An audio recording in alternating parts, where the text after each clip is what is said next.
Hey, listen up. Hollywood is a meat grinder. It doesn't pause. It doesn't reflect. It just keeps churning out the next big thing while yesterday's icons fade into the background.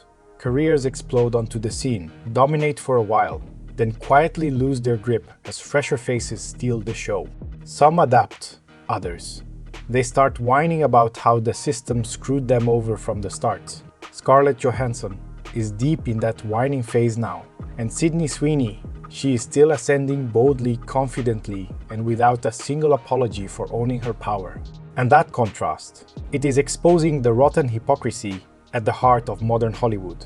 Because Sweeney isn't just competition, she is replacement. Pure and simple, Hollywood loves to peddle this fairy tale. Talent triumphs, merit wins, success proves you're virtuous. What a load of bull. It has always been about incentives, youth, beauty, sex appeal, timing. Every generation climbs using those tools, then pretends they only discovered how dirty it all was after cashing the checks. Right now, that generational scam is on full display with Scarlett Johansson versus Sydney Sweeney. Scarlett's been on a tear lately, rewriting her history in interviews. Bangs on about being sexualized. The evil male gaze. How she wasn't taken seriously because of her looks. Claims the system boxed her in, limited her, blah blah blah blah. As if she was dragged kicking and screaming into those roles. After Lost in Translation, she jumped at every bombshell part going. It wasn't exploitation then, it was genius. It turned her into a global brand. But now that she's not the hottest commodity, suddenly it's all trauma and regret. Back then, it wasn't exploitation. It was genius. Rocketed her to the A-list, made her filthy rich, turned her into a global brand. Hollywood didn't victimize her. It rewarded her for knowing exactly how to work the system. But now that she is not the hottest commodity anymore, now that younger stars are turning heads, suddenly it is all trauma and regret. A classic move. The industry didn't invent objectification yesterday. It has been the core business model forever. What changes? Who gets to cash in on it? We've seen this hypocrisy before. Peter Dinklage rode fantasy dwarf roles to superstardom. Then, once he's set for life, suddenly those roles are problematic. Look at the new Snow White remake from 2025. Thanks to the progressivism pushed by people like Dinklage, Disney did not hire 7 talented actors with dwarfism. No, instead they replaced them with CGI. Magical creatures. That looked horrendous on screen. Actual actors in that community called it damaging and absurd. They lost 7 life-changing paychecks because the elite decided the roles were regressive after they already got theirs. It's the ultimate fuck you to the next generation burning the ladder while you're standing on the roof. Fuck you, Peter Dinklage. Piece of shit. That's real heat too. Fucking hate him. He costed so many people in my community jobs with that Snow White bullshit. Pisses me off. The MeToo movement turbocharged this grift. Sure, it exposed genuine predators, and that is good, long overdue. But after the real reckoning, it turned into a virtue signaling industry. Suddenly, reframing your ambitious past as exploitation became currency. No need for actual accusations or evidence, just vague hindsight whining in the approved post. MeToo jargon. It is safe and applause are guaranteed by default. Lets you distance yourself from choices that now look too opportunistic without owning them. Scarlett didn't name names or drop bombshells. She just rebranded her early wins as something the system did to her. Brilliant PR move. Keeps her morally aligned, while the leverage slips away. That is why these reflections always drop years later, after the money's banked, the fame secured, and the competition heats up. Enter Sydney Sweeney.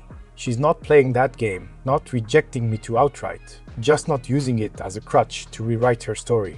She owns her success, manages it, doesn't act like her appeal is some tragic burden. She knows people find her stunning, dresses to own it, leans into the glamour, masters the presentation, and, crucially, doesn't lecture fans for appreciating it. In an industry that now treats beauty like a sin requiring endless atonement, Sweeney treats it like a tool. Old school Hollywood confidence. That is why normal audiences adore her. Not because she is some anti-woke warrior, but because she doesn't resent her fans or shame them for basic human reactions. No adversarial BS. No moral scolding. She just delivers. Look at that. American Eagle campaign. Fun, flirty jeans ad, simple wordplay and visuals. Nothing deep until the online scolds twisted it into some political atrocity. The meltdown wasn't about clothes. It was rage at a woman succeeding without the mandatory self-flagellation. And Sweeney ignored the noise. No statements, no repositioning, just kept winning. That is disruptive as hell. Hollywood's trained everyone to follow the script, get hot young, milk the system, then publicly disavow it with feminist commentary to stay relevant. It signals nobody enjoyed the ride too much. Sweeney blows up that script. And in doing so, she makes the older generation's revisions look performative as hell. Scarlett deserves credit. She's got range, longevity, professionalism. But pushing "take me seriously now," that is often code for bargaining when the marketability dips. Sweeney isn't bargaining. She is what the industry still craves: young, gorgeous, marketable, in sync with audiences fed up with guilt trips over attraction. That doesn't make her shallow. It makes her based, aligned with reality. Hollywood never stopped obsessing over beauty. It just got cowardly about admitting it. When someone like Sweeney refuses the pretense, it triggers the hypocrites.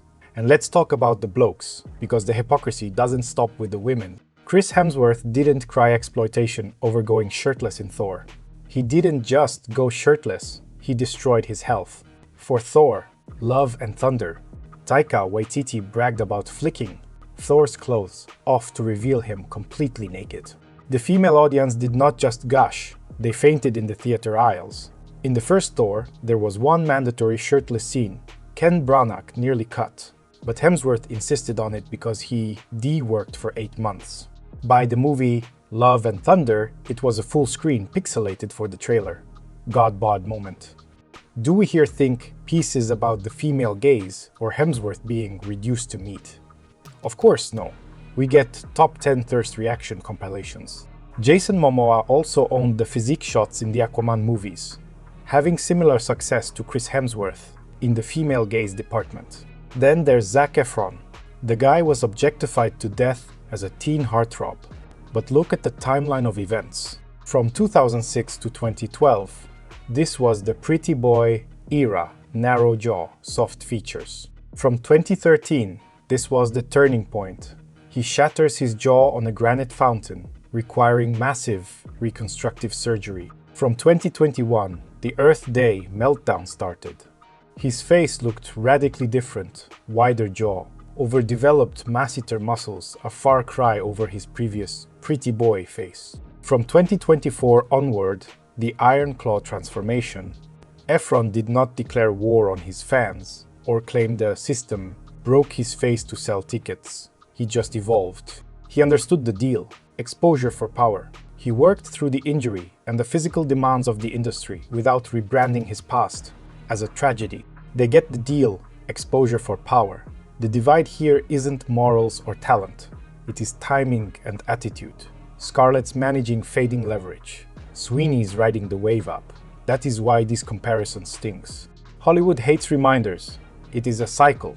Every star thinks they earned it purely, resents the next wave, then tries rewriting the rules retroactively. Sweeney doesn't need to trash the system yet. It is still paying dividends. Sweeney isn't bargaining. She's what the industry still craves. Young, gorgeous, marketable, and in sync with audiences fed up with guilt trips over attraction. That doesn't make her shallow. It makes her based. And that is why she is a genuine threat, not just to Scarlett, but to the whole fake narrative that success requires remorse. Right now, Sydney Sweeney is winning big, without apology, without remorse. And woke Hollywood absolutely despises it. But the rest of us, we're loving every minute of it.